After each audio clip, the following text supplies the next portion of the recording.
গুম কিংবা কোনো ধরনের বিচার বহির্ভূত হত্যাকে বর্তমান সরকার সামান্যতম প্রশ্রয় বা সমর্থন দেবে না বলে জানিয়েছেন তথ্য ও সম্প্রচার উপদেষ্টা ডাক্তার জাহিদুর রহমান। তিনি বলেন, জনগণের স্বার্থ ও মানবাধিকার যাতে কোনোভাবেই লঙ্ঘিত না হয় সেই বিষয়ে সরকার সজাগ রয়েছে। আজ দুপুরে সচিবালয়ে তথ্য অধিদপ্তরের সম্মেলন কক্ষে আয়োজিত সংবাদ সম্মেলনে এসব কথা বলেন তিনি।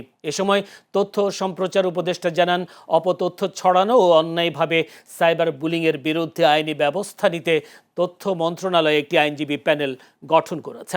তথ্যের নামে যারা অপতথ্য ছড়াচ্ছেন কিংবা অন্যায়ভাবে সাইবার বুলিংয়ে জড়িত তাদের বিরুদ্ধে আইনগত প্রতিরোধ গড়ে তুলতেই এই উদ্যোগ নেওয়া হয়েছে।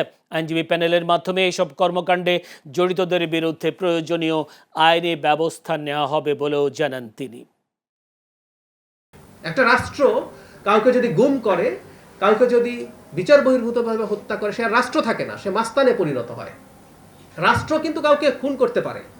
বিচারিক হত্যা সেটা হচ্ছে আমরা বিচার করব, বিচার করে সব প্রসেস শেষে তার মৃত্যুদণ্ড হতে পারে, তখন সে রাষ্ট্র হয় যে আমি আইন প্রয়োগ করছি। সে যদি এমনি ধরে খুন করে ফেলে, এমনি ধরে গুম করে ফেলে, সেটা তো আসলে মাস্তানি হয়, এটা রাষ্ট্রের কাজ হয় না। সো আমি এই ব্যাপারে খুবই সচেতন থাকবো এবং আমরা কাজ করবো।